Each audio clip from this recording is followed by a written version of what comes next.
Alright guys, welcome to part 3 of this tutorial where I show you how to create your own music, produce music on your computer for free with using free softwares. Alright, in the first and second parts I showed you how to load software samples into Reaper and manipulate them and arrange them to form a coherent song. In this section we're going to learn how to kind of use effects and make the song a little more interesting. Okay, so we've pretty much done with this section. We're going to work on the chorus section today. Okay, that means this bar to this bar. All right, so what we want to do is first thing we're going to go to the lead and go to FX on the lead track. And we're going to select rear EQ. Okay. Next thing we're going to do is select band 4, this number 4 here, and select low pass. Right, and then go down to the bandwidth knob and turn that up to about there.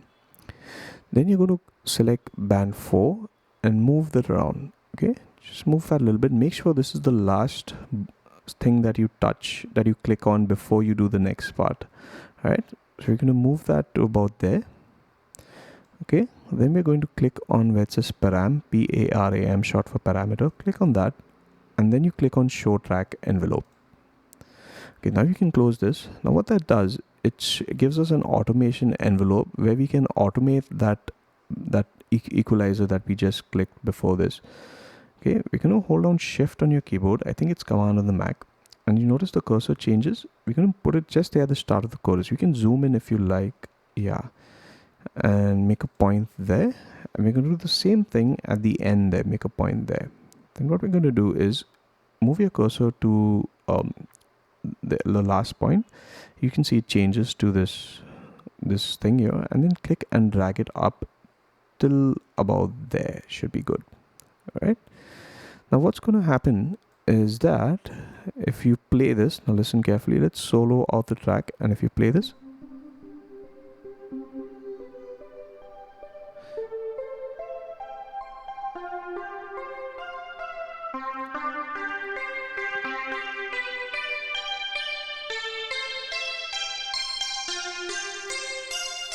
you can see that is gradually changing the sound. So if you click on the EQ and then play, you watch how the EQ band keeps moving up. Alright, now the problem is that we only want the equalizer active on that track for this section of the song. We don't want it active throughout. See, for example, if I play the song here, it's going to be, the sound's really different, right? And then when you go here, it's going to be different. Alright, so we want to, let's close that. We want that EQ to be active only in this section of the song. So what we're going to do, go to the lead track, and where it says trim, okay, click on that button there, and that shows you all the effects. This is called automation, where we can automate the effects according to how we want them to go. So go to where it says VST rear EQ under there, and go to where it says bypass and click on that. Okay, now you can close this, and it's opened up a automation envelope to bypass the EQ. We're going to do the same thing. Hold down shift on your keyboard. Think it's command or option on the Mac, I'm not sure. And make a point there and a point there. And then what we're going to do is go to the points on the left side, left hand side of the first point. Bring your cursor and you see how it moves to that. Click and drag that up once till it's there, and do the same thing on the right hand side of the second point. Alright, and now what's going to happen is that EQ is only going to be, if I play here, and here it's consistent, but here,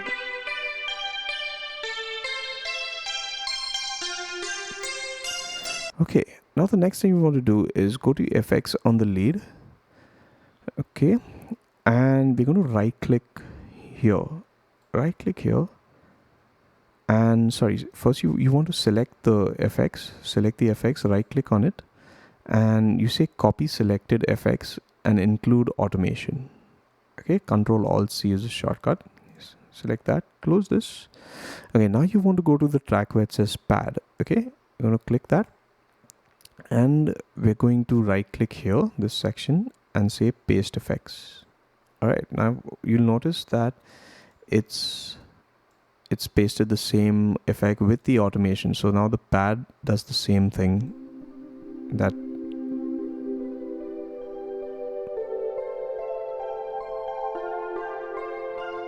okay, this is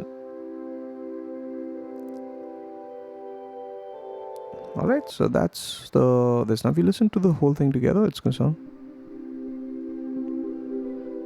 okay. Sounds good, but it's still not quite there yet. We need to do one more thing. I'm going to add a new track. So you go to go to track and you say insert new track.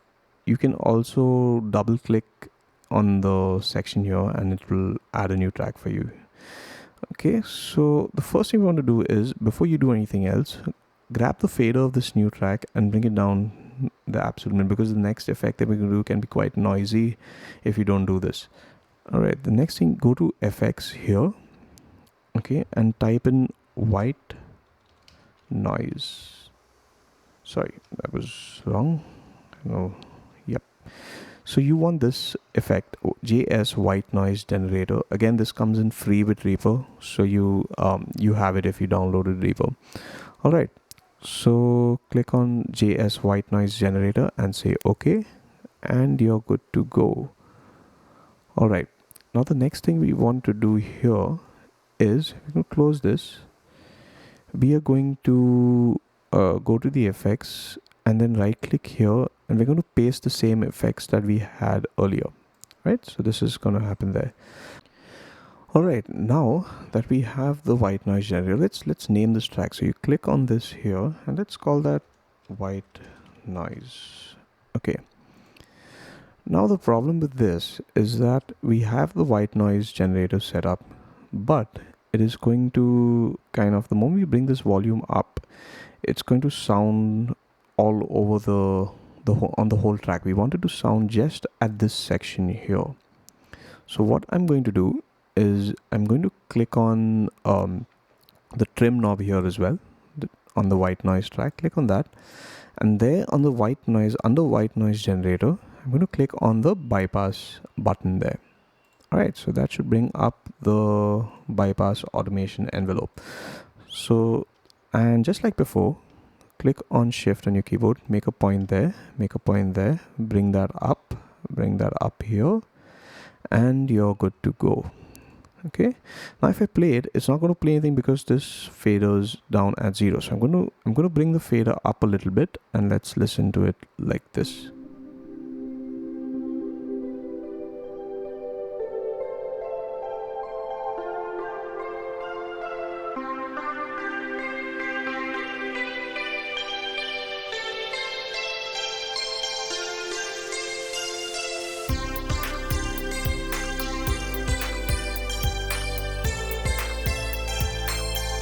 Right, that sounds pretty good. Let's play one more time. Let's play with the fader here on the white noise track.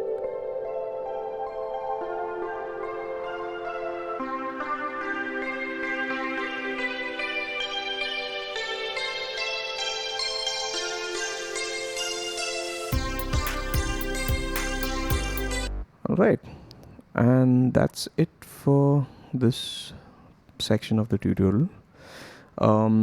Stay tuned for part 4. Look for part 4. That's where I show you how to do the finishing touches on your track and render it so that you can play it back on your phone or on your home stereo system or whatever. Again, a shameless plug for me. Check out my website. I do teach for a living. So if you like my channel and you want to support what I do, visit my website. It's in the description below, and sign up for a free class. All right, and that's it, guys. See you in the next video. Bye.